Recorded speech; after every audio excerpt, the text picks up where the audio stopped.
Sumainyo ang Panginoon. At sumaiyo rin. Ang mabuting balita ng Panginoon ayon kay San Mateo.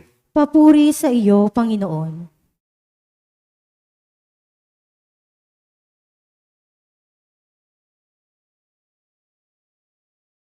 Noong panahong iyon, sinabi ni Jesus sa mga punong saserdote at matatanda ng bayan, "Pakinggan ninyo ang isa pang talinghaga. May isang taong nagtanim ng ubas sa kanyang bukid at ito'y binakuran niya. Gumawa siya roon ng pisaan ng ubas at nagtayo ng isang mataas na bantayan. Pagkatapos kanyang iniwan sa mga kasama ang ubasan at siya'y nagtungo sa ibang lupain. Nang dumating ang panahon ng pitasan, pinapunta ng may-ari ng ubasan ang kanyang mga alipin upang kunin sa mga kasama ang kanyang kaparte.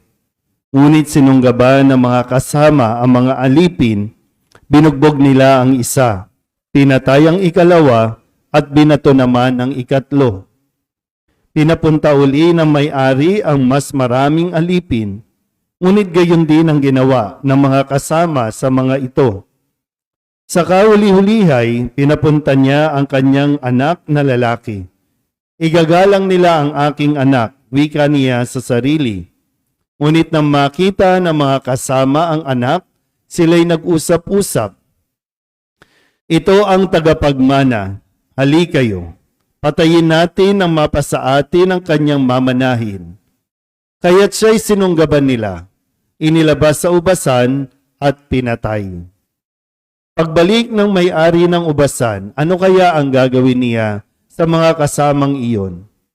Sumagot sila, lilipulin niya ang mga buhong na iyon at paalagaan ang ubasan sa ibang kasama na magbibigay sa kanya ng kaparte sa panahon ng pamimitas. Tinanong sila ni Jesus, hindi pa ba ninyo nababasa ang talatang ito sa kasulatan? Ang batong itinakwil ng mga tagapagtayo ng bahay ang siyang naging batong panulukan. Ginawa ito ng Panginoon at ito'y kahanga-hanga. Kaya nga sinasabi ko sa inyo, hindi na kayo ang paghaharian ng Diyos, kundi ang bansang maglilingkod sa Kanya ng tapat." Ang mabuting balita ng Panginoon. Pinupuri ka namin, Panginoong Hesukristo. Isang magandang umaga po sa inyong lahat. Gaya po ng nabanggit ko sa pasimula, ay kailangan nating samahan ang ating pong mga obispo, mga nagtitipon-tipon para sa ginaganap na Synod of Bishop doon po sa Roma, doon sa Vatican, upang kanila pong pag-usapan ang direksyon na tatahakin ng ating simbahan. Kung ito bang mga leader ng simbahan natin ay nasa tamang direksyon ng kanila po mga desisyon na binibitawan para sa simbahan, para sa mga mananampalataya. Kasi dito rin nakasalalay kung lalalim ang pananampalataya ng mga tao o mapapahiwalay sa Diyos ang mga tao dahil sa kanilang mga ipinatutupad. Kaya ipagdasal po natin sila habang ginagana po ang Synod of Bishop. Ito po ay tatagal ng halos 1 buwan. Kaya ang mga obispo natin ay wala sa kanilang mga dioceses, bagamat mayroon pong mga hinabilinan o may mga taong ipinagkatiwala ang kanilang mga dioceses o archdioceses. At ganoon din sa atin pong mga pagbasa, mga narinig na mga salita ng Diyos nung nakalipas na linggo at ngayong linggong ito, sabi ni Kristo, isa pang talinghaga. At sino ang mga kausap ni Jesus dito sa ebanghelyo natin at nung nakalipas na linggo? Mga punong saserdote, mga pinuno at mga matatanda ng bayan. Hinarap ng buong tapang ni Jesus ang mga punong saserdote para ipaalala sa kanila ang kanila pong tungkulin, ang tawag ng Diyos sa kanila. Na ang kanilang pagiging matatanda ng bayan, pagiging punong saserdote ay galing sa Diyos. Ang Diyos ang nagtalaga sa kanila. So para maipaunawa ito, itong talinghaga ng may-ari ng ubasan. Malala niyo po last week, no? Yung may-ari ng ubasan, may 2 anak. Inutusan niya matandang panganay na magtrabaho sa kanyang ubasan, sumagot siya ng ayoko po, pero kalaunan sumunod din. Yung bunsong anak naman, inutusan magtrabaho sa ubasan, sumagot ng oo, pero kalaunan hindi naman sumunod. So, nasaan tayo doon? No? Sino ang mas maliligtas sa dalawa? Yung sumuway pero sumunod o yung nagsabing susunod pero sumuway? Ngayon, panibago at isa pang talinghaga, may-ari ng ubasan. Kung narinig po ninyo, ang sabi dito, yung may-ari ng ubasan, inayos niya na ang kanyang ubasan. Tinamnan na. May tanim na yon, binakuran na rin. Maayos na ang kanyang ubasan.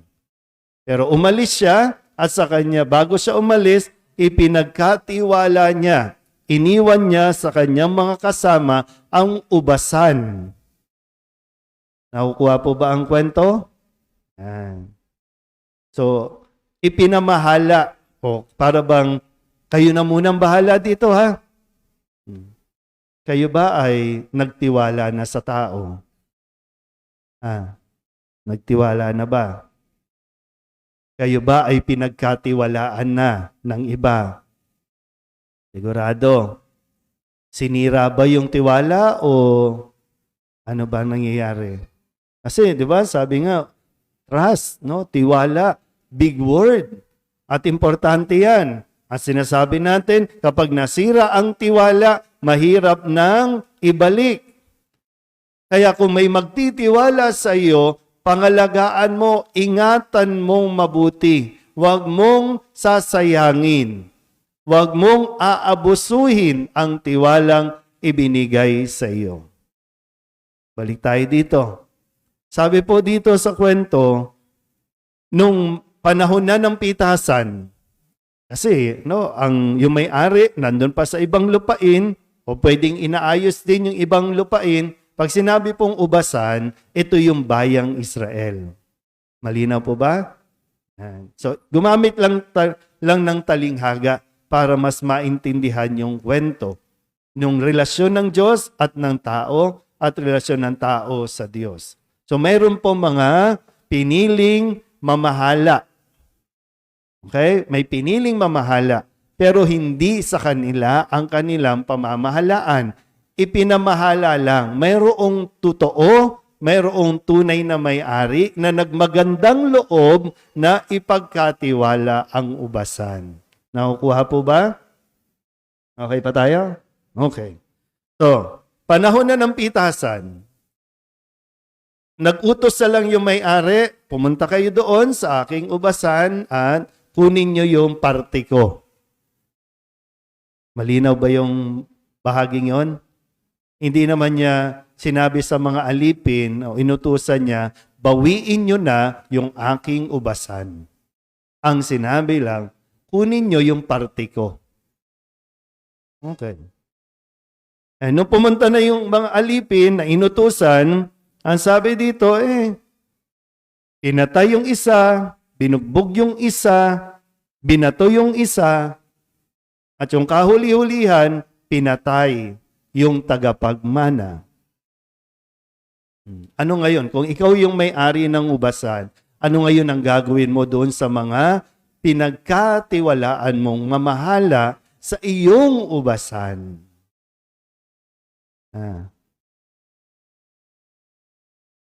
Anong gagawin nyo? So, sabi dito kasi, palalayasin niya ang mga buhong na iyon. Kasi no, sa unang pagbasa, sa aklat ni Propeta Isaías, ganun din, di ba? Sabi ba, ano nangyari? Mabubuting ubas ang tinanim ko, bakit naging masama? Siguro iba sa inyo makaka-relate. Sino may mga paupahan dito? May mga paupahan. Di ba? Maayos yan. Tapos pag may umuupa, di ba nagagalit kayo kapag binababoy? O kayo mga mangungupa kayo ha. Hindi inyo yung bahay na yan. Pangalagaan ninyong mabuti. Mayroong may-ari niyan, hindi sa inyo, huwag nyo angkinin. Kasi nagtiwala yung may-ari, di ba? Napangangalagaan mo, aayusin mo yan. Pero pag binibisita, ano nangyari? Minsan nga pag bumibisita yung may-ari, ayaw niyong papasukin eh. Kasi parang amin to, akin to. O sige, inyo nga, pero hindi nyo pinangalagaan. Binaboy, minsan binababoy, sinisira. Kaya, kapag dumarating yung susunod na gagamit, total renovation. So, kung ikaw yung may-ari, hindi ka ba magagalit? Di mo ba papalayasin? Pero ito, babala pa lang ito na sinasabi ni Jesus sa mga punong saserdote, mga matatanda ng bayan, aalisin na sa inyo ang pamamahala. Hindi na kayo. Dahil hindi nga kayo naging tapat. Naging masama kayo. Inabuso ninyo. Pero mo, humihingi lang ng parte, bigyan mo kami ng parte. Ay, hindi pwede. Confidential yan. Walang maibigay na report. Kasi nga, akin to eh. Inari na natin. Hindi inyo ang Pilipinas, utang na loob. Ipinamahala lang, ibinigay lang yung pagtitiwala na ayusin sana ninyo. Hindi sa inyo ang barangay. Utang na loob. Binigyan kayo ng 3 taon, 6 na taon, 9 na taon. O ngayon, pamamahalain pa ba kayo o kailangan na talagang alisin sa inyo ang pamamahala sa ubasang ito, sa barangay na ito, sa simbahang ito? Uy, okay pa ba tayo? Kasi baka puro turo lang tayo ng turo. Ay, sila naman yun, yung mga saserdote yun. Pero tayo kasi, binigyan tayo rin ng tiwala o pinagkatiwalaan din ang ilan sa atin dito na pamahalaan. Ang barangay natin, may ipinamahala lang ito, pero bakit parang kaharian ko na ang barangay na ito, di ako dapat palitan, di ako dapat alisin. Pero kapag binisita mo ang barangay, wala ngang mai-report nasaan ang pondo ng barangay. Pag kini-question mo, kalaban ka na ng barangay. Malinis ba ang barangay? Maayos ba ang barangay?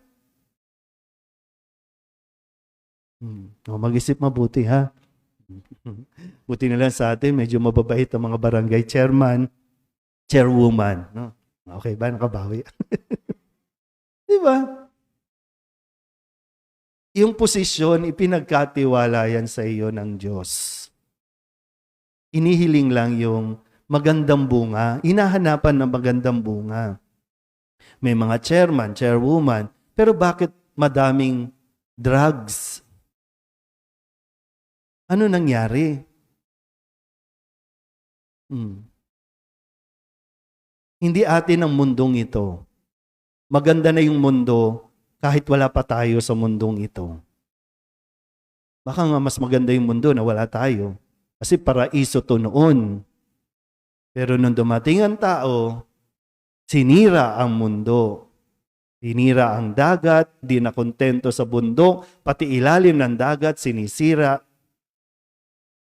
Kasi akin to. Ganun na yung akin to. Minsan alam nyo, minsan tinatawag tayong sa lugar natin dito, no? Squatter area. Kasi pag sinabing squatter, hindi nyo pag-aari ang lupa. Nag-squat lang kayo dyan. Di ba, no? Pero, hindi ibig sabihin, pag squatter, kailangan madumi, putik, mabaho. Hindi ibig sabihin ganun. Pinatitira kayo pansamantala, pero ayusin nyo naman. Pagandahin ninyo naman. Pero, tandaan nyo, kahit mayaman na, kahit maraming pera, mayroon din mga taong utak squatter pa rin. Mayaman na yan. No? Maganda na yung kasuotan, pero utak squatter pa rin dahil nangangamkam ng aangkin ng hindi naman sa kanila. Nakukuha ang mga lupa, sisirain ang bundok, para lamang sa pansariling kapakanan. So, isang araw, sasabihan tayo ng Diyos, hindi na kayo ang paghaharian ng Diyos. Aalisin na ito sa inyo. Pero, biro nyo, napakabait pa rin ng Diyos. Aalisin pa lang ito. Kasi merong binibigay pa ng pagkakataong maayos pa natin yung mga mali nating pamamahala. Ang bait ng Diyos. Pwede namang patayin na tayo agad.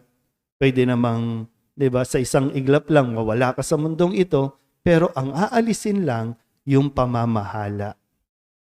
Kaya nga nagtatanong pa lang dito, no? Sa tingin ninyo, ano ang gagawin ng may-ari ng ubasan?